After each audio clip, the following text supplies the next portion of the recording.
मुंबई की विधानसभा चुनाव की सीट 36 है। उनमें से घाटकोपर पूर्व जो विधानसभा चुनाव क्षेत्र है वहीं भी वहाँ सबकी नजरें लगी हुई। पराग शाह दूसरी बार फिर से चुनावी मैदान में है।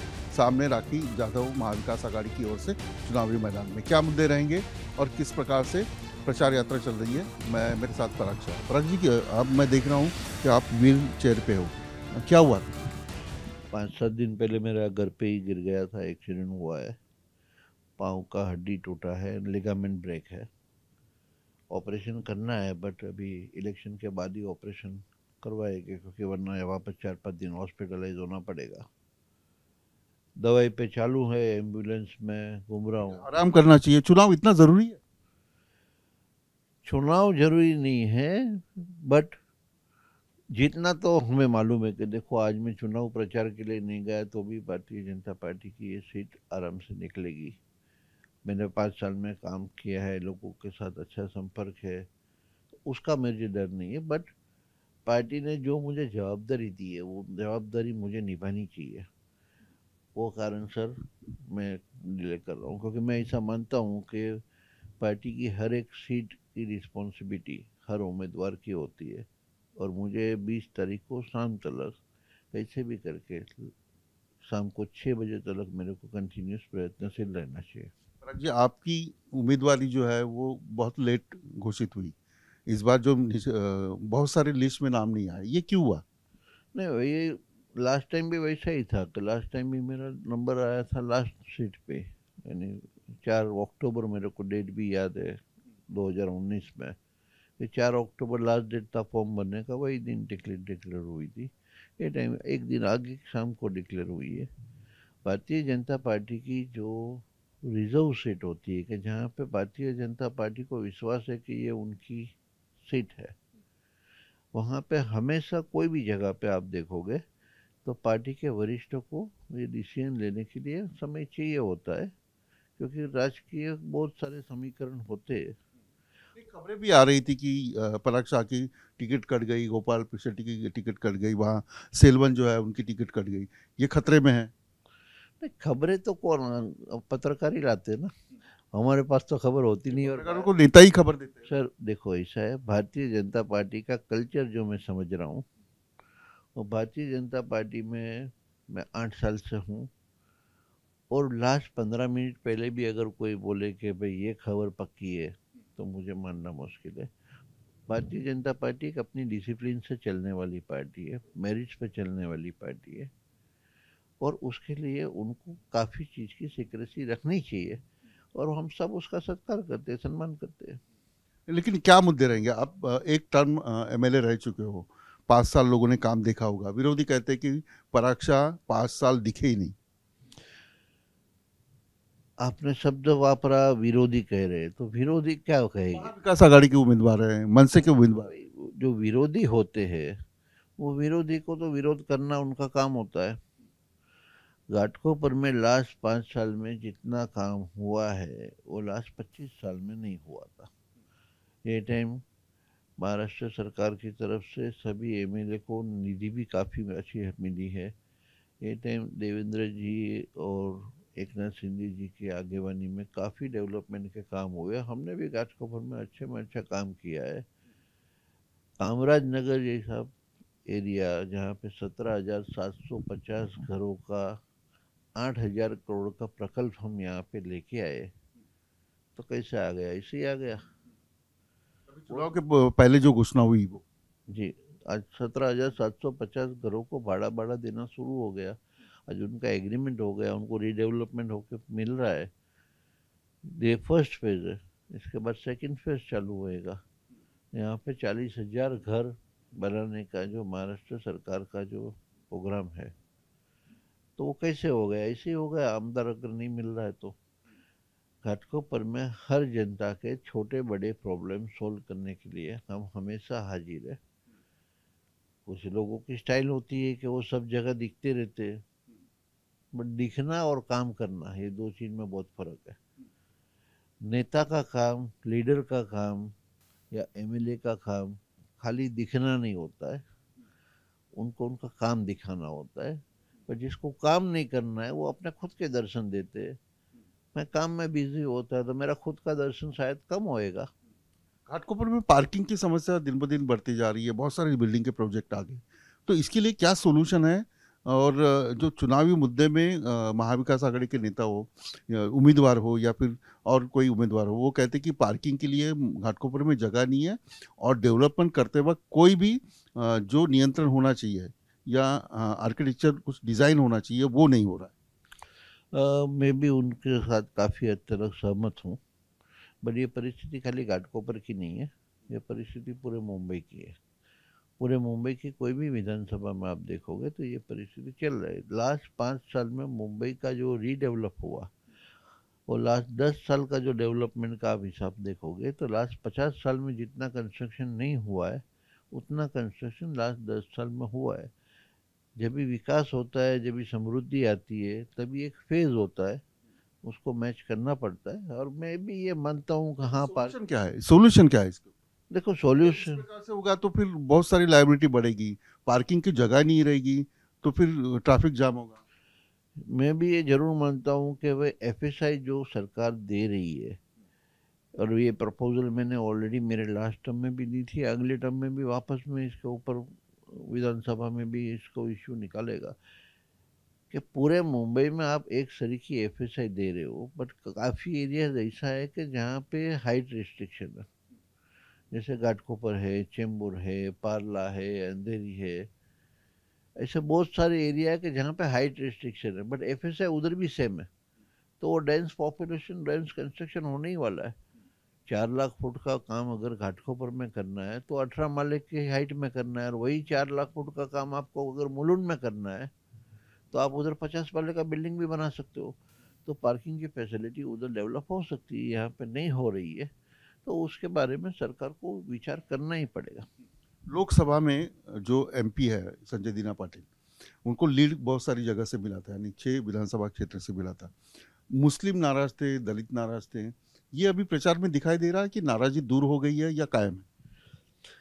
पहला तो मैं बताऊं कि संजय दीना पाटिल जी लोकसभा के इलेक्शन में जीते थे। वो 6 विधानसभा में से 2 विधानसभा में भारतीय जनता पार्टी को क्लियर मेजोरिटी थी। एक घाटकोपर ईस्ट था जहाँ पे 34,000 वोट की लीड थी, और मुलुंड था जहाँ पे 60,000 वोट की लीड थी। भांडुप में 3 मार्जिन था, कुछ 2-3 हज़ार वोट का फर्क था। घाटकोपर वेस्ट में कुछ 15-16 हज़ार वोट से माइनस से बीजेपी। और मेन जो लीड थी वो मानकुद की थी। वो अब हम सबको मालूम है कि लास्ट टाइम गलत नरेशन पास किया गया था। जो नरेटिव जो चल रहा था कि बंधारण बदली कर देंगे, संविधान बदली करेंगे, दलितों के साथ अन्याय होएगा, मुस्लिमों के साथ अन्याय होएगा, ये राजकारणियों ने, राजकीय पार्टियों ने खुद के स्वार्थ के लिए भोली भाली जनता को जो गुमराह करते हैं, ये बहुत शर्म की बात है कि अपने खुद के फायदे के लिए लोगों को गलत जगह पर गलत इन्फॉर्मेशन दे के, और ये नैरेटिव अभी वो लोग भी समझ गए हैं। दलित काफ़ी हद तक उनको समझ में आ चुका है कि भाई उनके साथ छल कपट हुआ है गए इलेक्शन में। मुस्लिम्स वोटर को भी आज बहुत सालों से ये मानसिकता उनके दिमाग में फिट कर दी गई है कि भारतीय जनता पार्टी उनके विरोध में। बट आप मेरे को एक तो काम दिखाओ जो भारतीय जनता पार्टी ने कभी मुस्लिमों के विरोध में किया है। कोई पॉलिसी गलत है तो कोई भी धर्म के लिए। और मैं जरूर मानता हूँ कि पार्टी या सरकार हमेशा कोई भी डिसीजन ले, उनको भारतीयों के लिए लेना है, ना कोई हिंदू ना कोई मुस्लिम के लिए लेना है। ये नात जात संप्रदाय ये सब पॉलिटिशियनों ने खड़ा किया हुआ छल कपट है। आप ये बोल रहे हो, लेकिन योगी आदित्यनाथ वो महाराष्ट्र में आते, बटेंगे और कटेंगे ऐसे पोस्टर लगते, तो इसका मैसेज क्या है? नहीं तो उन्होंने गलत क्या बोला है? बटेंगे तो कटेंगे, आपके घर पे भी लागू होता है।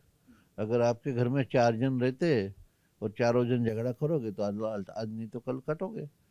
आप अपने लोग टको और हमें संस्कृति को टकाओ। भारत देश सनातन धर्म मानने वाला देश है। मेजोरिटी लोग सनातन धर्म फॉलो कर रहे हैं, और सनातन धर्म के एक धर्म ऐसा है कि वो धर्म खुद के धर्म का रक्षा करता है, आदर करता है, और उतनी ही आदर और रक्षा वो दूसरे धर्म का भी करता है। तो सनातन धर्म को जो मिटाने की कोशिश जो कर रहे हैं, उसके सामने चेतावनी देना हमारा काम है, कोई भी लीडर का काम है, उसको बताना ही चाहिए। कोई धर्म के विरोध में नहीं है ये कोई धर्म के विरोध नहीं है, आप कटो, आप बटो मत, आप अपना संस्कृति, क्योंकि मैं ये मानता हूँ, कांग्रेस के नेता तो कहते हैं कि ये बांटने वाली राजनीति है। कांग्रेस के नेता ने 60-70 साल तक देश को गुमराह करते रहे, और वो लोग ये देश को इस्लामिक कंट्री बनाने की तैयारी में 70 साल 1947 से जुड़े हुए। आपको इतिहास पढ़ना है, जो इतिहास में पढ़ाया गया। कांग्रेस इस्लामिक कंट्री बनाने के लिए काम कर रही है भारत। मैं तो जरूर मानता हूँ कि वो इस्लामिक कंट्री बनाने की कोशिश, वो लोग आधे तो इस्लामिक ही है, और मुझे दर्द हो रहा है कि कांग्रेस में जो हिंदू लीडर्स है वो भी अपनी वोट बैंक के लिए, अपने परिवार के लिए, खाली अपना स्वार्थ, अपनी पार्टी का स्वार्थ के लिए वो हिंदुओं के विरुद्ध हमेशा डिसीजन लिया करते, वो गलत है। घाटकोपर में एक बात चली थी लोकसभा के बाद, गुजराती और मराठी जो चला था, तो उसका कहीं ना कहीं असर दिखाई देगा। देखो, ये हर इलेक्शन में होता है, और ये गुजराती मराठी वाद इलेक्शन के 1 महीने पहले ही क्यों आता है, ये अभी जनता भी समझती है। आज मैं जो कंपनी चला रहा हूँ, मेरा बिजनेस चल रहा है, मेरे उधर 1000 लोग काम कर रहे हैं, वो 1000 में गुजराती तो 50 होएंगे, 800 महाराष्ट्र में होएंगे। तो मैं पहला चीज़, मैं कोई गुजराती, मराठी, हिंदू, मुस्लिम, उत्तर भारतीय, दक्षिण भारतीय, सिख, ईसाई किसमें मानता नहीं हूँ। मैं मानता हूँ मैं भारत देश का नागरिक हूँ, और मेरे को भारत देश का संविधान सभी धर्मों को एक सरीका लागू पड़ना चाहिए। वो मेरे लिए भी वही होना चाहिए, और दलित के लिए भी वही होना चाहिए, और मुस्लिम के लिए भी वही होना चाहिए, ये मैं जरूर मानता हूँ। उद्धव ठाकरे का कहना है कि महाराष्ट्र के जो उद्योग थे वो गुजरात की ओर लेके जा रहे हैं। आपके चुनाव क्षेत्र में काफ़ी गुजराती है, 30% गुजराती है, बाकी अदर का है। तो ये कहीं ना कहीं महाविकास आघाड़ी के नेता प्रचार कर रहे हैं कि महाराष्ट्र को तोड़ने की या महाराष्ट्र को कमज़ोर करने की कोशिश बीजेपी और महायुति कर रही है। उद्धव ठाकरे जी को ये समझना पड़ेगा कि अगर उनको लग रहा है कि यहाँ से बिजनेस गुजरात जा रहा है या महाराष्ट्र के बाहर जा रहा है, तो उनको उनकी आंखें खोलने का समय आ चुका है कि उन लोग की गुंडागिरी, दादागिरी, उनकी राजनीति के कारण अगर बिजनेसमैन या इंडस्ट्रियलिस्ट या फॉरेन कंपनियां महाराष्ट्र छोड़ के जा रही है, तो वो उनका तकलीफ नहीं है, तकलीफ आप में है कि आप किसी को धंधा करने नहीं दे रहे हो। तो उनको समझना है, और उद्धव ठाकरे जी को एक ये भी समझना है कि उनका काम खाली विरोध करना नहीं है, उनका काम प्रगति। मतलब है कि जो इंडस्ट्रियलिस्ट है उसको काम नहीं करने दिया जा रहा है। जरूर उसके पीछे उद्धव ठाकरे की शिवसेना है। मैं खाली ये नहीं बोल रहा हूँ कि उद्धव ठाकरे की शिवसेना है, बट महाराष्ट्र की राजनीति में जो हिसाब से इंडस्ट्रियलिस्ट इनको परेशान किया जा रहा है, और बाकी के स्टेट में ये टाइप का कोई गुंडागिरी है नहीं। ये आप कह रहे हो परेशान किया जा रहा है, लेकिन सरकार तो आपकी थी 3 साल, एकनाथ शिंदे मुख्यमंत्री है, देवेंद्र फडणवीस उप मुख्यमंत्री है, सरकार तो आपकी है। इंडस्ट्रियलिस्ट को अगर कोई धमका रहा है, काम नहीं करने दिया जा रहा है, तो सरकार ने दखल देना चाहिए। हमारी सरकार आई तब से आप देख लो जीडीपी ग्रोथ ऑफ महाराष्ट्र, कितने नए बिजनेस। अभी आप ही की सरकार है महायुति की। हाँ, तो अभी हमारी यूटी की सरकार में कौन सा धंधा महाराष्ट्र के बाहर चला गया। अगर मेरे धंधे का एक्सपेंशन अगर कर रहा हूँ, मैं शायद महाराष्ट्र में भी करूँ, कोई दूसरे स्टेट में भी करूँ। महाराष्ट्र से कौन सी कंपनी महाराष्ट्र छोड़ के लास्ट 2 साल में कोई दूसरे स्टेट में चली गई? कौन है? एयरबस है, ये 2-3 कंपनी के नाम लेते हैं। नाम लेने में तो कुछ भी होता है। मैं कल से बोलूँ कि मेरे को आपकी न्यूज़ चैनल मेरे नाम पे करनी थी, नहीं हुई, आपने नहीं करनी थी, वैसा थोड़ी होता है। आज कोई भी नेता को, वो उद्धव ठाकरे है, वो कांग्रेस है या भारतीय जनता पार्टी है, जो भी नेता है, उनका काम है इंडस्ट्रियलिस्ट को भी सपोर्ट करना, लेबर को भी सपोर्ट करना, और देश में ऐसी नीतियाँ बनावे या स्टेट में ऐसी नीतियाँ बनावे कि लोग राजी खुशी से धंधा करने को आवे। आप माहौल ऐसा खड़ा करो कि भाई महाराष्ट्र छोड़ के कोई जावे क्यों, पर आपने कभी माहौल खड़ा करने की उद्धव ठाकरे जी कोशिश ही नहीं की। आपने हमेशा कोई भी अच्छी चीज़ का विरोध ही किया, जिसका मुझे बहुत दुख है।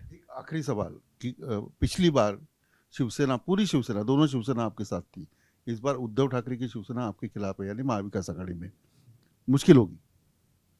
वोट बटेंगे, यानी महाराष्ट्र वोट, मराठी वोट जो शिवसेना से प्यार करते हैं वो बटेंगे। ये मेरे को यही नहीं समझ में आता है कि जब शिवसेना का नाम आवे तभी आप खाली मराठी वोट क्यों बोलते हो? यानी आप ये मानते हो, गुजराती भी शिवसेना में है। यानी आप ये मानते तो मैं नहीं मानता, बोलते हैं नहीं नहीं, आप ये जरूर मानते हो कि उद्धव ठाकरे की शिवसेना बोलो तो फक्त मराठी पुरती है, और वो भी मराठी वोट बैंक लेके, और वही मराठी लोगों को खाली चूना लगा के इतने साल से चल रहे हैं अपने स्वार्थ के लिए, अपनी वोट बैंक के लिए। जो पार्टी ने अपने पिताजी के विचार बदली कर दिए, जो पार्टी ने, पार्टी का जो संशोधन हुआ था, जो पार्टी जो बेस के ऊपर बनी हुई थी, वो पूरा कल्चर ही तोड़ दिया। वैसे लोगों के ऊपर जनता भी कैसे भरोसा करेगी, ये जनता को भी सोचना चाहिए।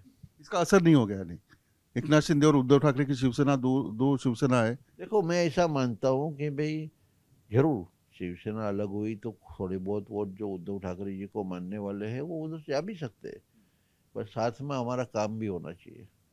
मैंने मेरा काम किया है, नए वोटर्स भी डेवलप होते हैं, और लास्ट टाइम जो लोग नहीं थे साथ में वो भी भारतीय जनता पार्टी के साथ आएंगे, पराग साह के साथ आएगा, और इसका मेरे को संपूर्ण विश्वास है।